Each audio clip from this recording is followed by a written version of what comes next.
से डॉक्यूमेंट करने की चीज़ है, जिसमें रहायशी मकान है, मीरी कहते हैं उसे, और वो इस किले का हेड क्वार्टर है।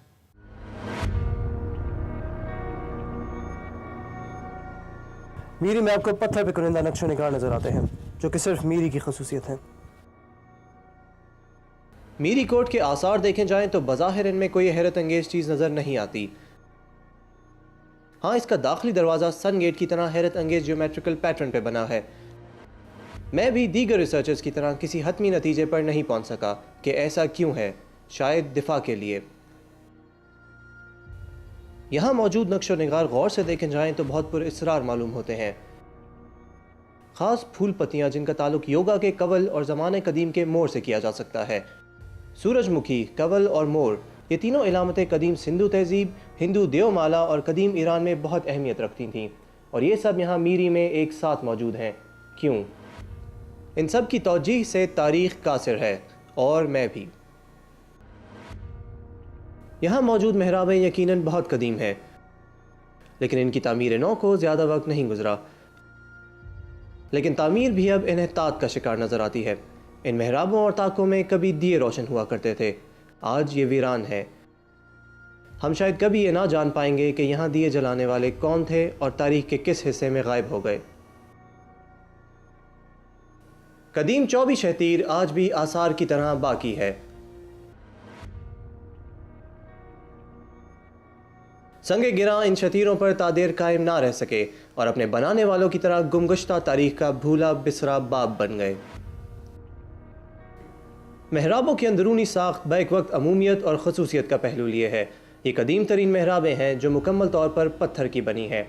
ये तराश खराश बजाय खुद उस दौर का एक ज़बरदस्त मिथ हो सकता है। मीरी कोट की दीवारों पर कदीम ज़ुबानों जैसे कुछ सिंबल्स भी हैं, जिनका मतलब आज तक कोई नहीं समझ पाया। यहाँ कुछ ख़ास इलामात भी पाई गई हैं। ख्याल ये है कि ये निशानात को तामीर करने वाले मज़दूरों ने पत्थर पर बनाए थे। ये उन निशानात से मिलते जुलते हैं जो गुलाम शाह कलोड़ों के मज़ार पर पाए गए हैं। मीरी कोट में मौजूद इस ख़ास निशान की जब मैंने खोज लगाई तो ये हैरत अंगेज़ तौर पर कल्होड़ों के दौर के कारीगरों के बनाए हुए निशानात की तरह नज़र आया। ऐसे ही निशानात हेनरी कज़न्स ने अपनी किताब दी एंटीक्स ऑफ सिंध में पेश किए हैं।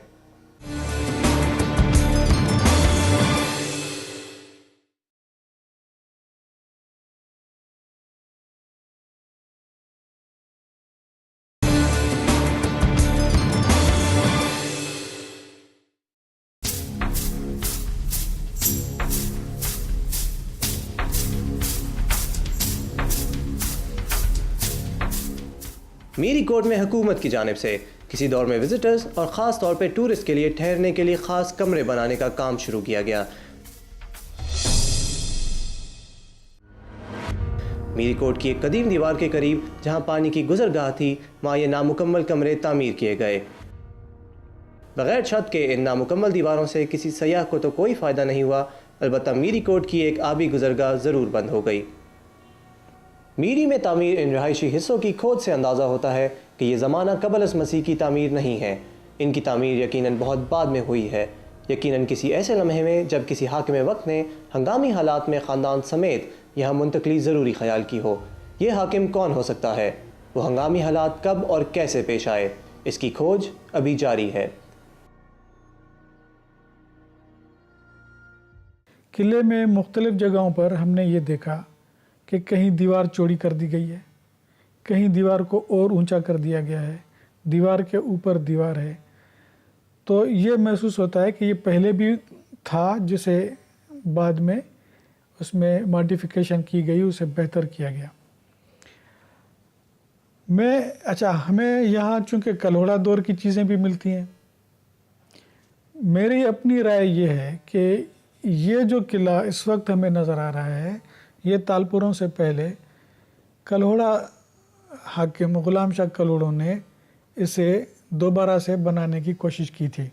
तालपुरों से ज़रा पहले की बात है ये तकरीबन 1755-56 की कहीं बात होगी।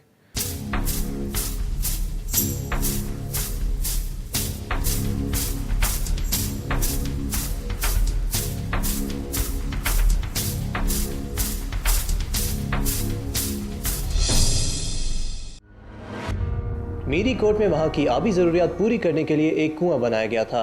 ये कदीम कुआं बरसा बरस बल्कि सदियों से बना हुआ है। अगरचे अब ये खुश्क हो चुका है, लेकिन कुएं की जगह अब तक बाकी है।